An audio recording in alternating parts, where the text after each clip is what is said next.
La santé n'a pas de prix, la santé n'a pas de prix, c'est pour cela que nous vous recommandons l'eau potable Achille Aqua. Déjà à Kinshasa, tous les 24 communes, Achille Aqua, l'eau potable est là. Les abonnés de la chaîne YouTube Xile Botelwa, nous vous recommandons l'eau potable Maya Peto, Maya Kimia, Maya Bangelou. Senga Achille Aqua, partout où vous êtes, le numéro est là. Écrivez-nous, appelez-nous, contactez-nous, nous sommes là. Et la livraison à domicile, ça s'est fait avec beaucoup de sécurité. Achille Aqua, Maya Kimia, Yapeto.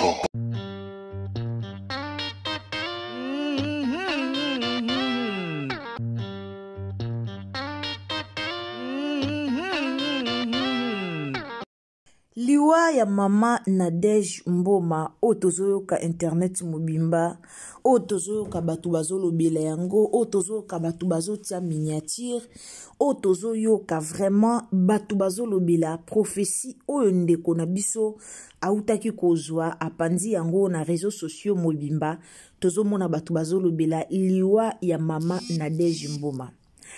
Bato bazolobela liwa ya mama Nadege Mboma, on dirait mama Nadege aza lisusu na bomoi te, on dirait mama Nadege déjà akufi, or eza prophétie o ndeko moko aye nango na réseaux sociaux.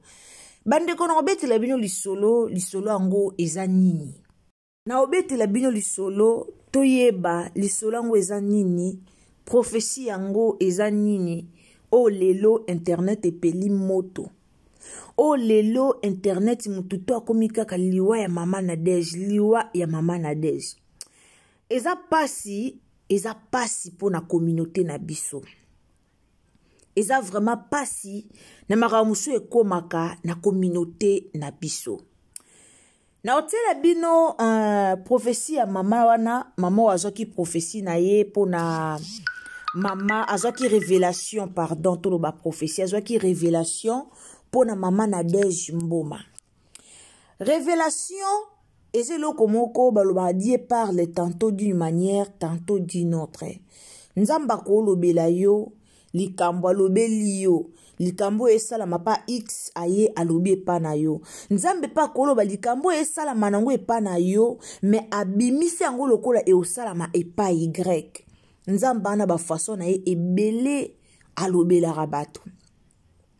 Nzamba ko taliso likamba taliso nelongi ya mama Nadege, or eza mama Nadege te, eza pe mutu mususu. Nzamba ko taliso likamba oloba likamba taliso likamba mutu mususu me atalisio balatisi yango Amae ane ya sika solo ya sika na gavke papa na mai matali fertilité masculine agrandissement des troisième jambe qui mobile et salakate pe ezamu kie mama azo sepelate na mbetu na gavke la muki feti zongi ba mama ona ba problème ya mabota myome fibrome trompe kiss règle abondante ménopause ata okomi na 65 ans mama okobota mwana yoka bien dépression maladie mentale autisme ata mwana alobaka te mobulu makasi tope alalaka te tozali na solution na gavke pona loposo totikali nsima te vergete babengi nduta bouton tache acné na gavke baproduit bio kaka na 5 jours ya bamba oteli lokola lilala uniforme tozali na gamme complète ya kopakola ya injection ya comprimé ya suppositoire esengo ezali mama olingi ovimbisa tolo pe nsima sans opération benga biso na lombango papa mama yo oyo otungisama mingi na maladi ya hémorroïde interne to pe externe yoka na 2 jours ya bamba omoni changement ya solo ebongo mpona bokono ya diabète AVC tension to pe obésité cave-cœur kolo solution perte de poids naturellement okokota salle de sport teo na kisi ya comprimé pe injection na cave-cœur ozongi mobimba baproduit na biso ezali 100% naturel esalemi na baplan na baindustrie ya Allemagne pe Angleterre na cave-cœur okosepela pe elongi ya mutu mosusu bandeko nanga totika bandeko nanga totika babiloko toya nango totika babiloko tozoyaka nango mama na deja azokufa balobi na biso mama na combien de personnes o bazoela bango ba prophétie bima baokufa me bakufi te combien de personnes lelo mututu na internet apanzi liwa mututu na internet alobi likambo ya liwa tozala pe batu quand même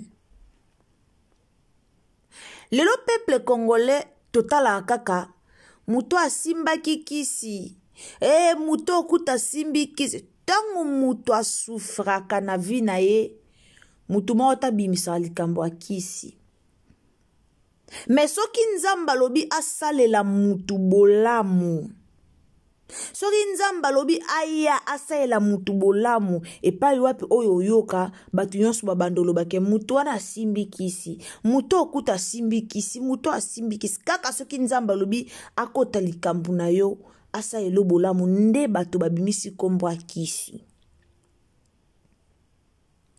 Papa Toms na Nadège Mboma bagalera Atoms ta Nadège Mboma baleka na ba situation moko na vie na bango o to benga bango batakisi te. Atoms na Nadège mena vidir bazala pe na ba épreuve balekisa pe ya vie o pe pesa bango pe pasi o pe ba surmonta ngo passe ensemble bango mibale. Mais lelo comme nzamba sela bango mwa bolamu moko boye tokoma oyo lobaka ka basimba kisi.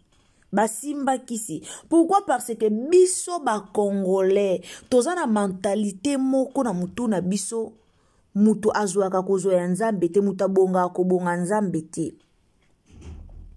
Ndenge to alara bweselo ba congolais toza na soki kaka mutu abongi na ye mbala moko na réseaux sociaux sango ekei mutango asimbi kisi bomoni kisi asimbi bomoni ndenga akomi metokendaka te kotala mutu wana auti wapi abandaki ndenge nini carrière na ye po aya kokoma na esiko akomi wana nde toverifiaka te meto amakasi na yo olobaki asimbi kisi.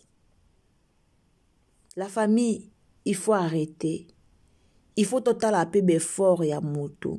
Oui, kisi ezali et ala ba mission chrétien belé ba kota ba banda kwa mabe ebele basimba po bazala nde bazali mais to bosa na kate élévation ya nzambe pe ezalaka to tsaka na mutu na biso ka ateke élévation ezaka ka ya monda mabe pouvoir nzambe za wapi soki biso bana nzambe to tsana mutu na biso ka ke élévation nyose uta kaka na monda mabe biso bana nzambe élévation ya nzambe za wapi monena nzambe za wapi na bavi na biso. Pourquoi peuple de Dieu to pesa Satan poste nyoso to pesa ka Satan Satan na ba grade nyoso to pesa ka Satan na raison à un moment donné bana nzambe il faut to lamuka, il faut to lamuka. Atoms na Nadège Mboma bafinga mi na réseaux sociaux à cause ya prophétie o mama na biso azui na otiela bino yango abolandango bafinga mi na réseaux sociaux. Mais total ape sika bauti combien d'années o Atoms na Nadège basali,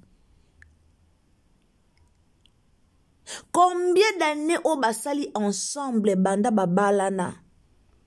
Atoms Mboma asalaka musala nini o lelo ememi bango bakomi na niveau bakomi totiana omamba nzambe a part musala nini o papa Atoms osala totalaka pe musala ya mutu boyebi salaire combien o yazwaka o ezo faire nourrir ye na famille na ye. Sko lelo boloba kisi par rapport à quoi? Par rapport à nde bake Canada, nde bakomi na Canada, tout par rapport ya nini elo na olinga na ye bande yango wana. Kisi yango eza par rapport à Canada, tout eza par rapport ya nini. Ba mene vi na bango normal. Bikota kotango ya nini.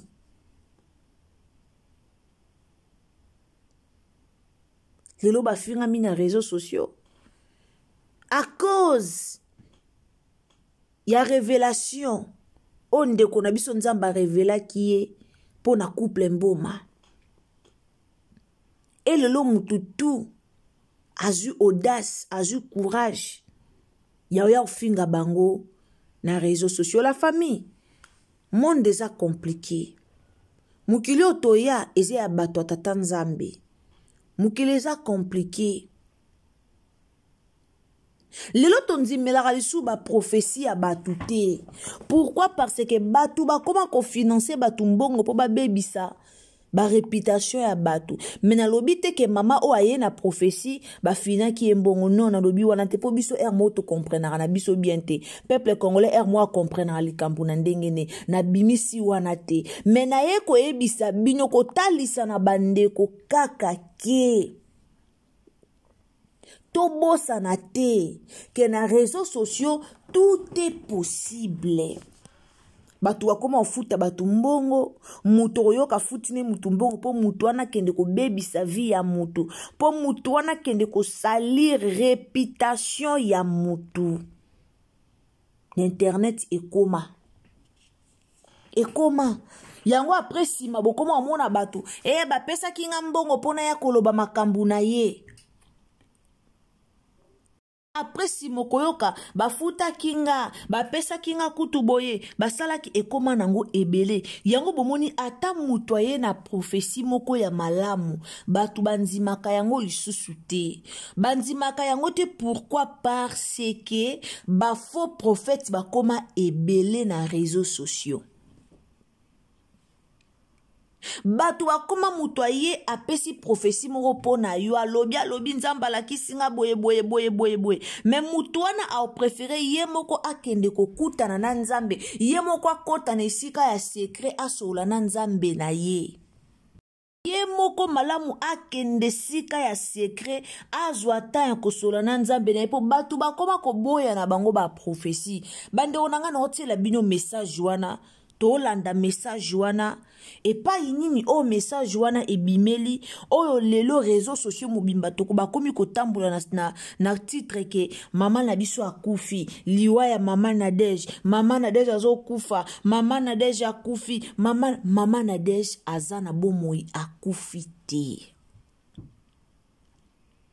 Na ba message yo ba pesi ba message wana eza ebele na ya ba penyele eza ya kati na ya ba jibe mpia eza na kati to koyela bino ba message musu awa eyoka musabino na yango bandeko bolanda biso so eza mbala liboso en tout cas bo s'abonner et puis tant bozo s'abonner activer biso ka cloche de notification potangu to yana ba message nyonso o raté biso te ekomela yo esika nyonso ozala o comprendre eza nini. En fait, ngande na zabwe na vie na yebara ke nzamba zalaka. ngande naza boye na vie nayebaka ke elevation ya nzambe ezali nayebaka ke nzambe asalelaka bato basalelaka ye nzambe amanifestaka gloire na ye na bato balukaka ye eloko wana peuple congolais to ebungisaka yango te na mitu na biso to memamaka lokola bangulu te lokola bantaba te so bato basalaka kisi bato bobosani bapriere nyonso o basala si nzambe ayanulaka bapriere osala même pendant 5 ans ndeko soki yo na ekomela o te biso ba o ekomela biso ovanda pena bobondela priere moko losambo o nzambe ayanoli losambo o osala obosana yango boyoka Moïse matuta yemba ayanolanga losambo yo nasala na bosana nzamba ayanolaka losambo osali lelo obosani yango après quelques années nzamba yo yanolwa yo nzamba yo koyanola nzamba yo ko répondre prière na yo siko soki tozaka na mitu na biso Nadege Mboma na papa na biso Thomas Mboma basimba kisi basimba siko losambo o basambelaka ekendaka wapi nzamba capable ya to limita nyonso na bakisi te toyebi ke na musala ya mamba nzambe toyebi ngana esibi na yebi ba prophète to pe ba pasteur o basimba bakisi ba chantre o basimba bakisi o comprendre ke ba o baka na bulu ye ke basimba bakisi to comprendre ka pe to monaka toyebi ebele o to kotanga na biso pe ba kombo na bango te mais kotala kaka bo comprendre directement oyo elo mobo eza wana toyebi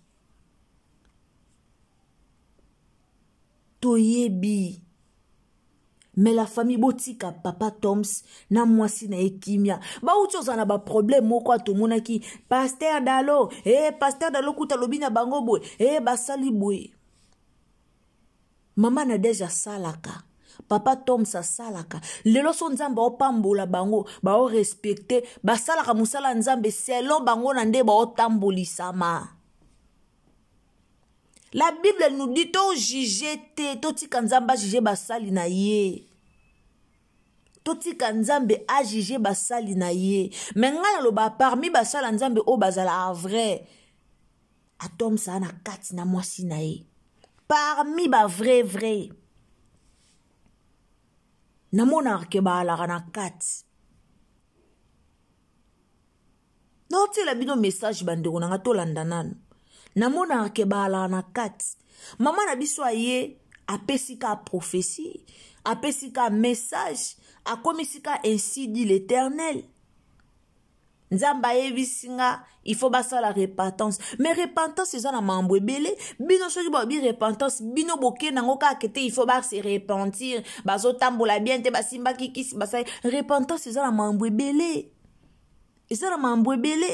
biso pe ba otozala basumu ki meto ya repa nzambe chaque jour to koya na makolo nzambe limbisanga mabe na sala ki na journée misu nange mona ki misu ko beto libaku otale loko mo bebeto libaku sumu ki to sumu ka meme na otala meme na oyoko pesi lito ina muto sumu ki botika couple mboma bavanda botika couple mbuma bavan bolo uzakani mbuma atom simbuma tombuma atom sinan mbuma atom simbuma botika bango bavanda couple wana tangu bazaki ne lokote ba message banda kubima te yango bomoni bato ebele baboya ba prophétie potangu muto azane ne lokote message pian e oyate ba message ana eyakate so muto ane ne lokote ba message ana eyakate mais soki nzamba komo pambolo mo ba 1 2 3 ekomi kokota ba message ekomi ebele ba message azane nskisi asimba kala wana babandi na gaeli banda na nenini. Est-ce qu'il fallait batika la kandenge bazala ki rabbi ne change pas kande bazala ki bon batika la bongo siko tolinga tokumisa nzambe ndenge nini soki biso na mentalité na biso tanke ba chrétien tozaka na posa to demere ka ndenge tozala ki to bando pesa nzambe lokumu na nini po il faut to pesa nzambe lokumu tangu chaque pas ya vie na biso ndenge zo changer to pesa nzambe lokumu par rapport yango par rapport ya ndenge vie ezokende na ko changer. Vie et ozaloka atendenge tang ozalaki na 13 ans. Soko ozalaki na 13 ans komi na 20 ans, vie na ofo e demere ndenge komi na 20 ans. Il faut au moins un changement ya vie na yo. Soko au moins un changement ya vie na yo, c'est-à-dire au consulter nzambe bien te. Consulter nzambe bien pour mon changement ya vie na yo. Eza ndenge moko na couple atoms. Soki nzambe osala bango te tolobaki bango kutu basambelaka metande baza. Bango pe banda kosambela eloko moko ezo changer na vie na bango te toro utiliser terme wana. Metango nzambe osala bango il faut bilembo emonana. Baloba nzambe stoka stanga sela biso bilembo emonana ka. Salelanga bilembo emonana na miso ya bato. Lelo boyo obenga bango basimba kisi. Mais couple ana banyo kwa mi na réseaux sociaux. To mon avancement na bango. To tia ba vidéo kala to tala nde bazalaka. Na lelo nde bakoma. To arrêter. Il faut arrêter la famille. Il faut arrêter. To tikako. Bablo musu to sala mabe. Vedi biso sika toza to kaseke to sala bola munzoka to sala mabe. To sala mabe. Toza bana nzambe to panzaka sangwango na ndenga malam bande onanga sans plus tarder na tikela bino tolanda vraiment message oyo tolanda ngalinga na linga teke na tila bino no message bolande na dégoûter bino lisolo na linga pena ngamoko na banda bino lisolo après na yo tila bino message bolanda message wana ndenge elobami boye mais pourquoi to yé ko transformer message? Qu'est-ce qui prouve que Nzambo a lobeli maman la servante de Dieu ezaka ya solo? Toboyi na bisote na koti yango doute te Nzamba lobela rabatu na ye kota la servante de Dieu mamba lobi pona jibem piana en tout cas au sentir pena que oui non c'est la binyango mission oye la binyango a Nzamba loba na bandenge na ye tout comme c'est cause la paix vrai tout comme c'est cause la paix faux. Alors bango moko esika baza ba omiye baba nani o bazali bango moko ezate ke biso to ya ko juger bango ezate ke biso to ya lobo mama akufi mama na deja akufi mama na deja akufi wapi na prophétie c'est pas normal botika couple la batu bakenda na bango ko vanda na Canada basepela bavanda kuna musaleza kuna mais lelo ebotela bango makambo même na Philadelphie moi sina mobile basepeli na bango baki na bango kovanda kuna na si mama na deja bima da na TV aloba pourquoi bakenda vanda kuna.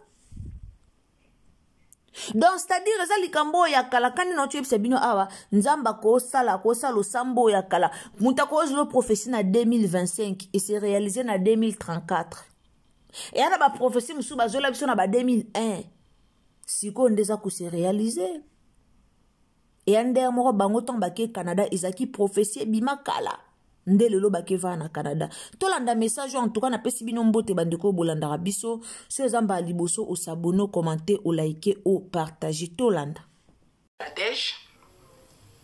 Nadej patiki biso na yaki na peseki message ya ndeko Nadej Sœur Nadej pe azali na kati ya ba message wana Sœur Nadej Mbuma Yé pas na kati nzamba zo benga ina repentance yé pe atiki nzambe e bazo mema full ebele na simana bango bazo mema batu ebele na simana bango bazo bungisa batu nzela bazo perdre ba âme ya nzambe bazo détruire ba âme bazali susu na nzambe te na peseki message moko ya ndeko Nadej na lobaki makambo nzamba la kisinga pona ndeko Nadej mais batu mususu ba comprenaki comme d'habitude batu mususu ba ndima kite mais Dieu continue à insister yango na zo biso boye bandeko nanga biso batu tolanda batu to bana ma pe ba fanatique des fanatiques sont des malades ba fanatique baza ba drogué ba fanatique bazo bateke bango mutu bazo memisa bato nyonso na enfer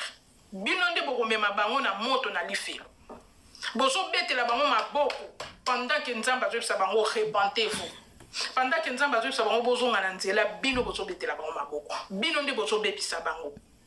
Bino nde bozo mema bango na enfer. Nzambe akotuna bino ba compte. Pe boye bango ke bato balandaka bato ya mabe. Oh bazana nzambe te.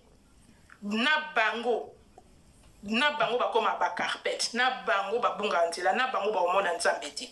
Bakomona gloire ya nzambe te. Na bato balanda ezaka bango moko te. Na bato balanda bango surtout bao babetela bango maboko.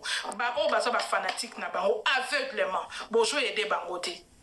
Tant nzamba bengi bango na repentance boye. Bino batali boso bokoya ko tia ba commentaire a buzoba a.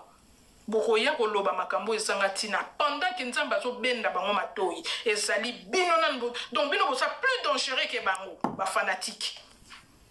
Bino don bolinga nzambe te boyebi nzambe te boluka nzambe bino moko te boza na communion moko te na nzambe boza na relation moko te na nzambe bino ba nzambe na bino ekoma bango bakoma na bango ba nzambe na bino bokoma olata ba t-shirt na bango botie ba photo na bango na ndako bino bobosani nzambe bokoma ba fanatique a bato idolâtrie l'idolâtrie. Bible ici biso à quoi sert-il à un homme de gagner tout le monde s'il perd son âme? Bande konanga bozwa parole ou. À quoi sert-il à un homme de gagner tout le monde s'il perd son âme? Âme na yo zali très important que biloko zo gagner na mokili. Biloko mokili etikala. Nyonso koleka. Mais âme na yo e kende wapi? Pour vie éternelle, hein? Tokufa na bisote mais okende wapi na sima za na vimi balé bolimbisi bandeko kufa ezali pona bato bazo maloba nzambe biso nyonso amo ekokufa ezali au l'âme qui pêche c'est celle qui mourra. Donc na comme c'est biso ba message oyo na ninga ina pesa biso message à Peniel. En fait, nous avons un message, nous sommes après, message très profond, na kopé sango yango eza moi moulai, mais message wana na lina pesa yango na Peniel, nangi vraiment na pesa yango na Peniel puisque c'est très très très important. Et c'est très important, mais na rozonga nango après. Na koya nango pona pesa yango pe bana nzambe, puisque c'est vraiment important. Et ça important mais na pesi Peniel na bana nzambe nyonso na pesi biso ba verset au Luc 10:19 Matthieu 28:16 Matthieu 18:18 Acte 3:4. Bolandi message mama na biso alobi mama papa Toms na mwasi na ye bazomema bato erreur papa Toms na mwasi na ye babungi nzela papa Toms ba message oyo ebimaka nango tokobo yango te toko nzima ngo peka mbala moko te yango bomoninga na ebisi bino mama ye apesi prophétie na ye nzamba lakisi eza na bato bakonzima eza pe na bato bakoboya na bango moko bale concerné nde baoyeba soki eza ya solo baluki elonga nzambe na ndenga solo soki pe eza ya lukuta bapesi lokumu kembo na nzambe tata bodimbisi soki eza ya lukuta bapesi lokumu kembo na nzambe tata likamba ba faux prophète to ba prophétie lukuta o na Congo toyebi yango likambo pe ya ba pasteur o ba simba kisi to ba chantre oyo o ba zana sima o ba leka ba simbi baza lisu na nzambe longo te toyebi yango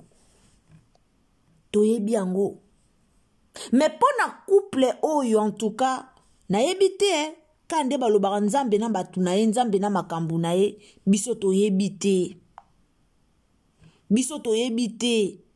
me nzambe na makambu na ye nzambe na batu na ye me ngai penza nde naza boye na ndimi te nayebi te motema mutu ya sanduku mutu na mutu ayebi nde nga mema makambu na ye me couple Toms tomona bango nde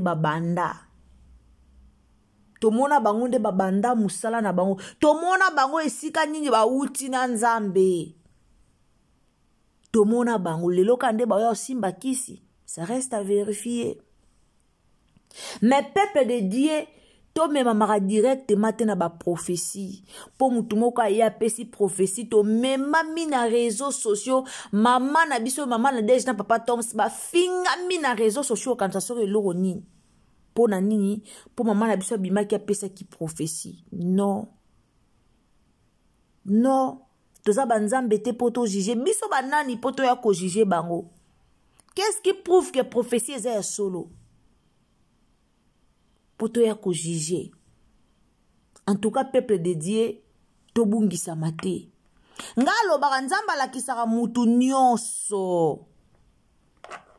Si réellement ozo douter na message au moment na biso apesi ndeko kota ma prière tia mabolongo na se kila bilei yo moko kota prière nzambe na lingaka papa Tons na lingaka mama Nadège en tout cas la kisanga état d'âme na bango nzamba ko la kiso état d'âme na bango bandeko nanga yana likambo mo ebima prophétie mo pe bimara na réseaux sociaux pour na musicien mo boeka ana kotanga kombote ngana kota ba prière pour nzamba la kisanga ala kisanga penze état d'âme ya mutu na pona za ko linga mutu wana makasi après koyoka banungu na réseaux sociaux na yako kota ba prière na binzambe la kisange tada ma musicien opona lingara ye na mona ke modèle mais na kota ba prière nzamba yako répondre nga après 3 mois na yo mona ngona vision na yo comprendre te aza ya nzambe. Lelo to mona memba mame nis to moni bangonde babanje nis manyanga to moni ndenga banda na carrière ne melobi kuna boyo kama kambo. En tout cas ba prophétie nyonso ba négligerate mais ba prophétie nyonso pe to tsaka ngona mitema te to baye basali ya nzambe bele likola ba prophétie mutu moka lobaki. Wana poso yo ka vraie version ya yo moko kota mabondeli nzamba olakisa yo état d'âme ya mutu na yo ya musicien na yo ya muto olinga mingi nzamba olakisa yo état d'âme na ye. Couple Toms banda bakenda Canada ekomela bango ka lo oye na likambu na ye lobi oye na likambu ne lo oye banda bakenda Canada. Na réseaux sociaux ezaka lelo oya lobi totika batanga ni ba respirer totika batanga ni bazwa mwa mo pepe totika bango bazwa mwa mo pepe e usa malamu nzamba za pona biso nyonso d'ailleurs nzambe sera la kisi au message kende luka ba les concerner. Na ebite ta nzamba laksa bino ba message nga loba na bino yaka na réseaux sociaux banda ko loba non luka ba les concerner na para nzambe oza malamu mingi. Merci na bandeko bolandaka Irsil Botelwa TV, merci beaucoup na batonso bozaki wana pona biso.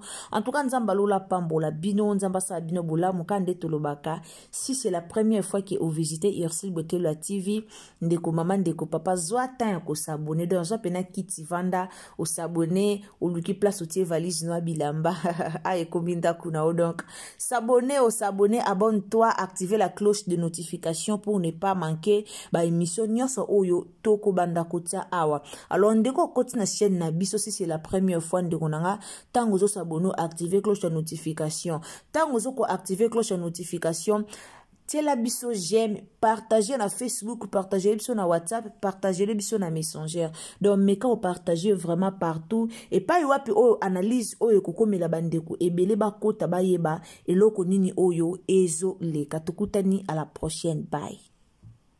La santé n'a pas de prix, c'est pour cela nous vous recommandons l'eau potable Achille Aqua. Déjà à Kinshasa, tout le 24 communes, Achille Aqua, l'eau potable est là. Les abonnés de la chaîne YouTube Ixile Botelwa, nous vous recommandons l'eau potable Maya Peto, Maya Kimia, Maya Bangelou. Senga Achille Aqua, partout où vous êtes, le numéro est là. Écrivez-nous, appelez-nous, contactez-nous. Nous sommes là et la livraison à domicile, ça s'est fait avec beaucoup de sécurité. Achille Aqua, Maya Kimia, Yapeto.